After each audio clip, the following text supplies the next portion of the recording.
In-depth, investigative. This is KXAN News Today. Rock ISD is asking for more time to get an armed guard on every campus. Good morning, I'm Tom Miller. Good morning, I'm Sally Hernandez. Last night, the school board voted 5-2 in favor of requesting a good cause exception to the new law requiring them to put an officer at every school. Now, that allows the district more time to come up with some kind of plan. The district police chief says it is looking to go forward with the peace officers, but he says that's difficult right now because as every district in the area looks to meet the new law enforcement requirements, it's difficult. What this HB3 is driving across the state is a need for sworn certified licensed officers that just don't exist. And so the impact is going to be particularly felt here in Texas. Part of our plan for recruitment is to go nationwide, trying to attract SROs to relocate. The first year. 1 year. The chief says with the plan they're looking at, they will be compliant in the 2025-2026 school year. Just up the road, Leander ISD is joining a lawsuit against the Texas Education Agency. This is over new rules for grading schools. The district board voting to join it last night. Under the new changes to get an A rating, districts need higher graduation rates. They also need higher rates of students considered college career or military ready. The TEA recently announced that it was delaying the release of the campus grades. Now, keep in mind, the TEA recently announced that it was delaying this, and they said that they have their reasons for doing that in the lawsuit that they joined. Going in depth here, there are other local districts in this lawsuit against the TEA. Locally, these include Del Valle, Pflugerville, and Hayes.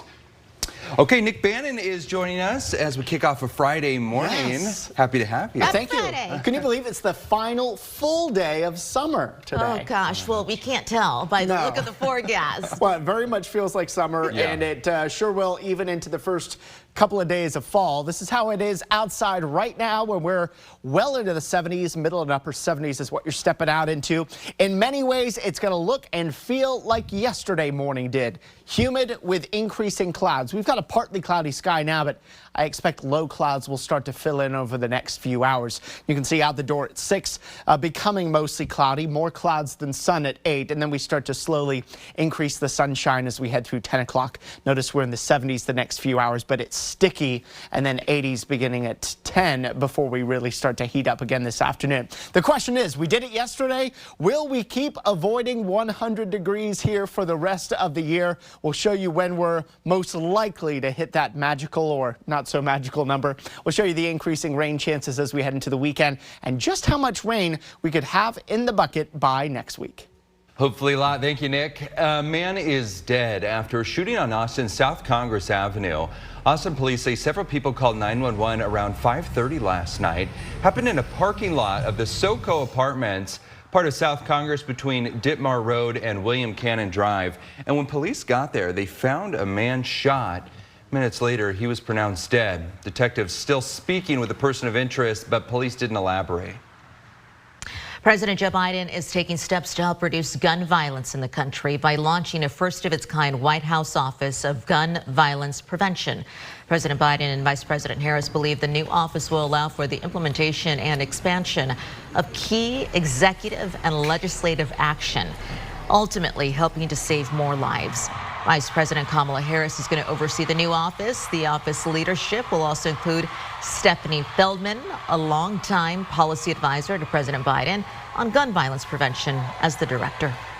More jobs will be available for Austinites in the coming years after the city agreed to a deal with a semiconductor manufacturing company, allowing that company to expand. KXAN's Grace Reeder is breaking down the new deal with NXP.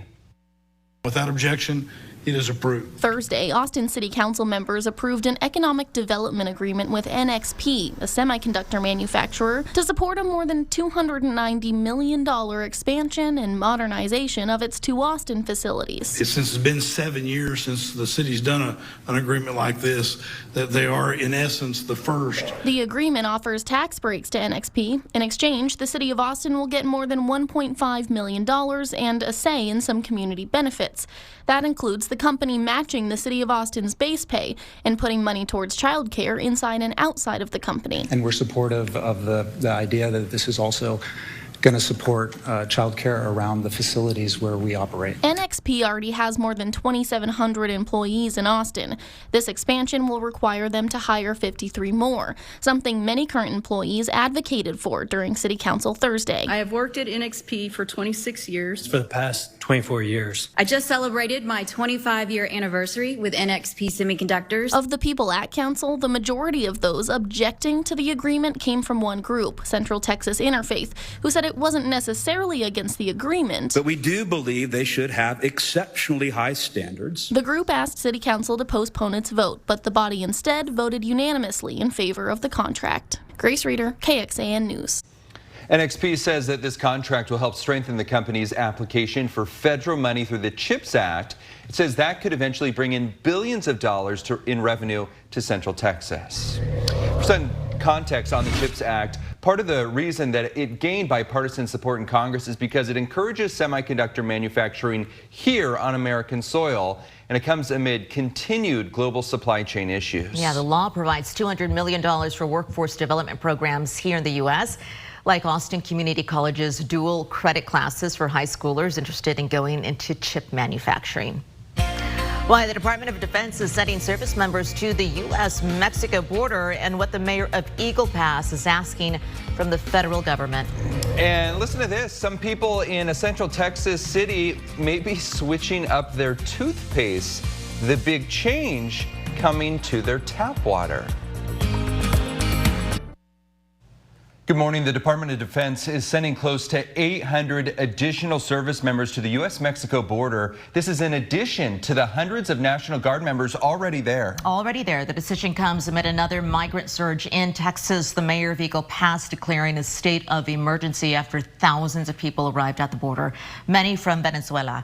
This new surge is approaching the all-time daily high from back in May, and is putting a major strain on border communities like the city of Eagle Pass. The mayor, Rolando Salinas, telling NBC News that he would like more support, he would like more action from the federal government. What would you tell President Biden right now? I would tell him, please, we need to do something to control the situation. This is not normal. It is not normal for thousands of people to simply be walking in a line without consequence. Just yesterday, a 3-year-old boy drowned while attempting to cross the Rio with his family.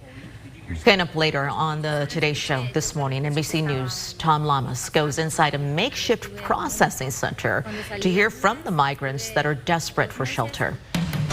As one city's fentanyl crisis tightens its grip on students, what that Central Texas school district is doing to educate the community. A new app that could save you money getting around Austin. We'll check in with the Longhorns as they get ready to face Baylor tomorrow night. And we've got highlights from our high school KBVO game of the week between Belton and Pflugerville High. That's later in sports. Keep it here. Good morning, 4:44 on this Friday, the final full day of summer. We show you how it looks from our Whittlesey Landscape Supplies camera in South Austin with a decent visibility here this morning, although low clouds going to be building in. It's going to be another hot, humid day here today. Take a look at these satellite images of now tropical depression Kenneth in the eastern Pacific Ocean. It was the 11th named tropical storm for the region this year, but Kenneth now expected to stay under tropical storm strength as it stays over the open ocean. The storm should continue to gradually lose steam in an unfavorable environment and continue to weaken as we head through the week, according to the National Hurricane Center. All right, the historic banyan tree in Lahaina, Hawaii is sprouting new leaves after a devastating wildfire there, as we know. The fire buried the tree but didn't destroy it after the fire's arborists applied compost to help the tree recover. Local news reported there.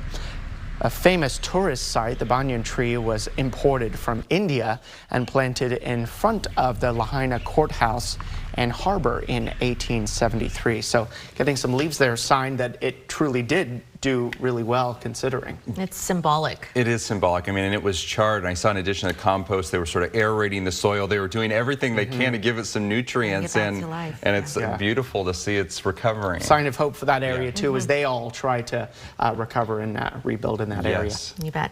What are we looking forward to when it comes to our weather? Well, we're still on track to get some rain. Looking forward, yes, because we got to get through a few more hot days first.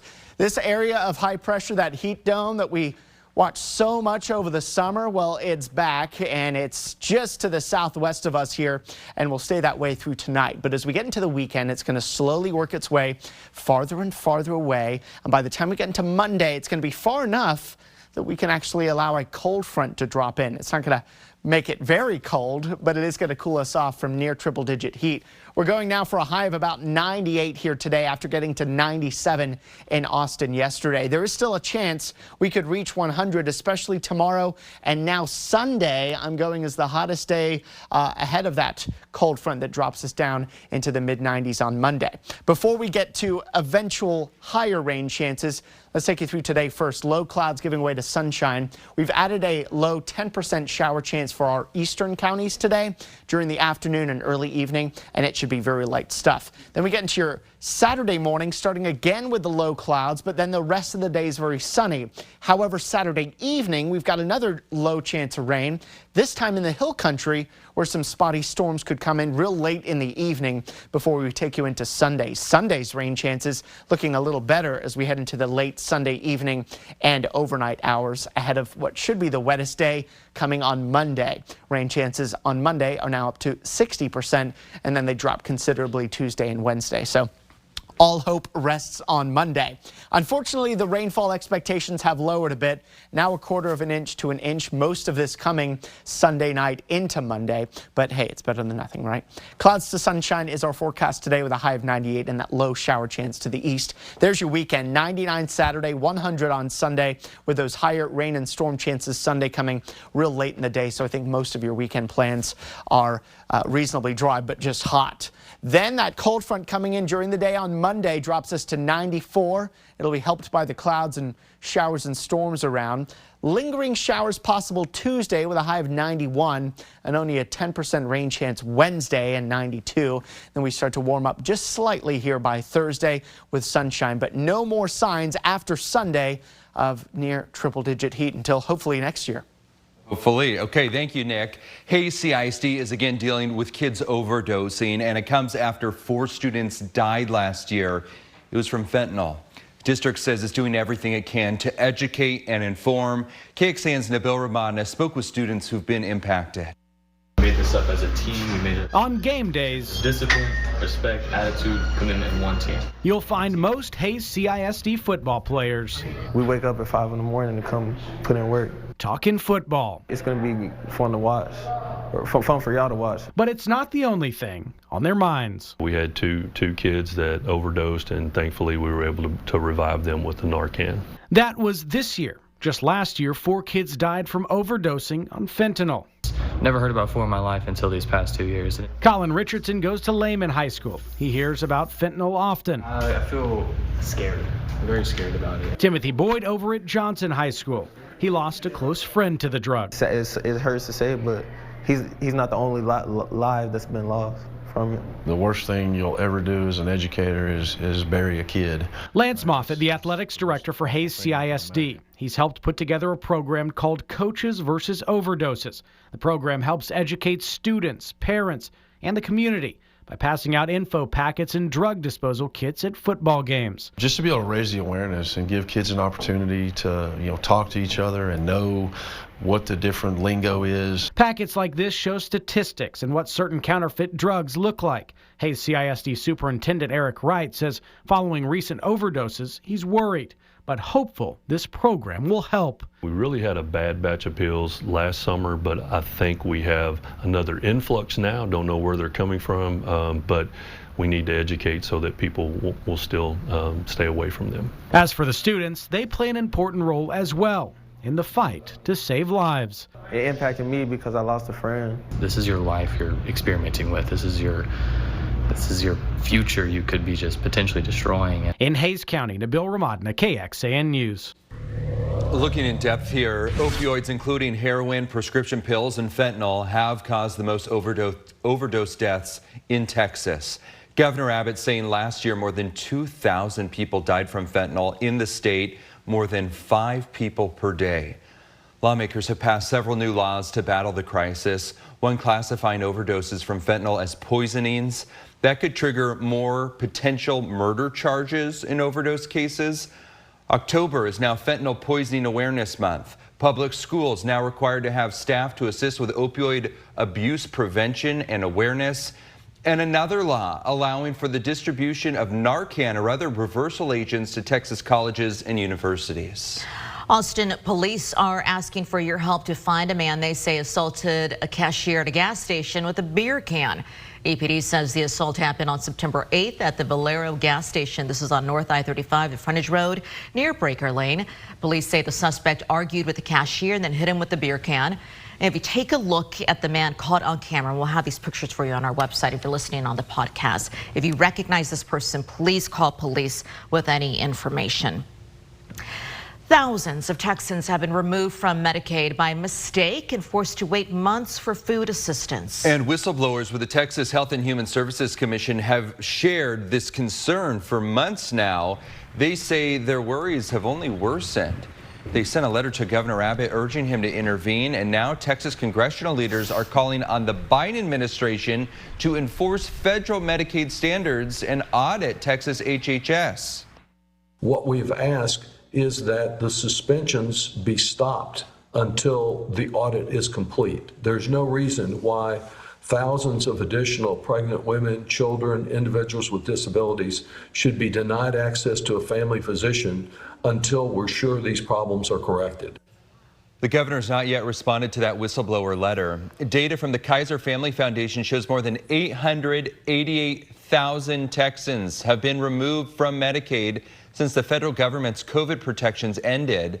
More than 80% are children. If you're listening to our newscast while you're brushing your teeth, you should know the Municipal Utility District announced earlier this month it's no longer adding fluoride to its water supply for Brushy Creek customers. So what does that mean? It means customers that were notified of the change. You should also know the Centers for Disease Control says lots of cities add the substance to water to help prevent tooth decay. In a statement, the MUD's general manager said the water naturally has some fluoride in the district.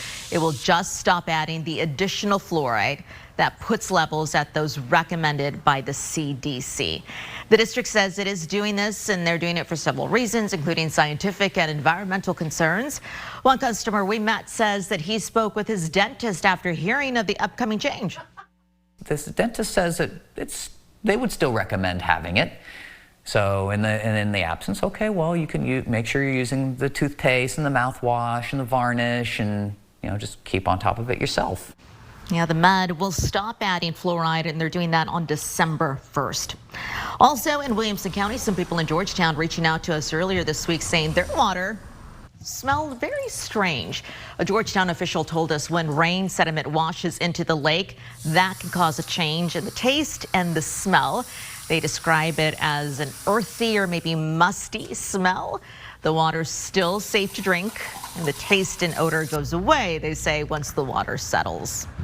This is KXAN Sports, brought to you by Thomas J. Henry. Good morning. Texas, a day away from starting their final go-round in the Big 12 Conference and their final trip to Waco as Baylor's conference foes. This game could be tight. The last 2 weeks, the Longhorns have been in a tight game heading into the fourth quarter, but they've excelled in the final quarter of the past 2 games. The Horns have outscored Alabama and Wyoming 42-8 combined in that time. So Texas is certainly emphasizing tightening up and executing down the stretch in order to secure victories.